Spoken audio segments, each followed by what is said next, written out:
napasmado ang bunganga. Beep, beep, beep, beep, beep. Ang tagalupa, na viral ang mukha. Bip, bip, bip, bip, bip. Bumibip, bip, bip, bip, bip, bip, bip, bip, bip, bip, bip na ba? Ang lahat, Martian, Beep, beep, beep, beep. Enrico Pañero, Bip, bip, bip, bip, bip. Beep, beep, beep, Bip, bip, bip, bip, bip. Bip, bip, bip, bip, bip.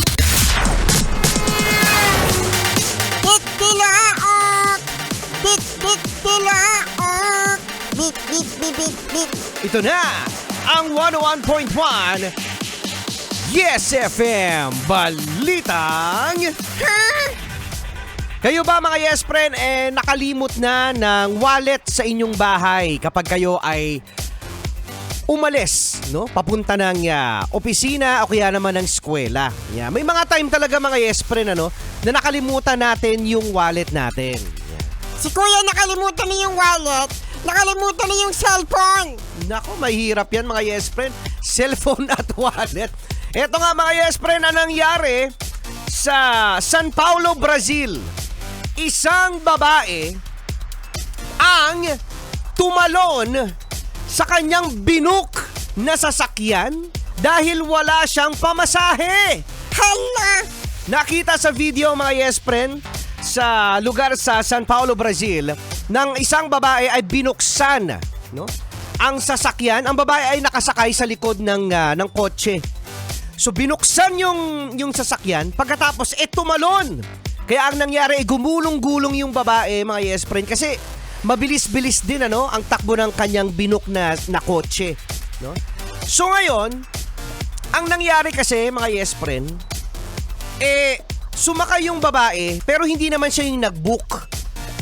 So, sinabi ng babae na itatransfer na lang doon sa driver ang bayad. Hinintay ng driver yung i-transfer pero hindi dumating. Kaya ang ginawa ng babae, Manong, buksan ko yung pinto. Tatalon ako. kaya tumalon si ate girl. Ang nangyari mga Yes Friend, nung nakita ng isang rider na gumulong-gulong si ate sa kalsada, nag-alok naman ng tulong yung rider. Pero si ate, Mataray! bakit mataray? Kasi hindi niya pinansin yung rider. Oo, no? Paika-ika si ate mga Yes Friend. Kasi mabilis din yung gulong-gulong niya nung siya tumalon doon sa sasakyan. Binalikan naman ng driver yung babae pero wala na. So ang ginawa ng driver ay nireklamo yung babae sa pulis para makasuhan at ayun nga mga Yes Friend, no? Mananagot ang babae dahil sa ginawa nitong delikado para sa mga motorista. Alam mo kung dito yan sa Pilipinas, Oh. kasalanan na naman yan ng driver.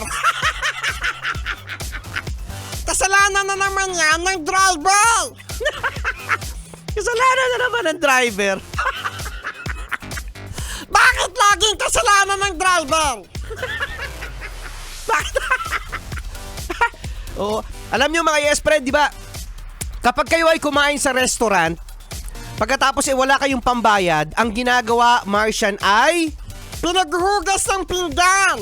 meron pa bang ganun? Yung kunwari wala kang pambayad sa restaurant, tapos ang kapalit maghuhugas ka ng pinggan. Pero kapag wala ka namang pamasahe sa binuk mong sasakyan, anong gagawin? Car wash. Car wash! Car wash na nandun yung pasahero. Kasama nyo pa rin, Enrico Pañero. At Marcia and the cute. Buti na lang talaga ang cute ko. So you can't sleep, baby, I'm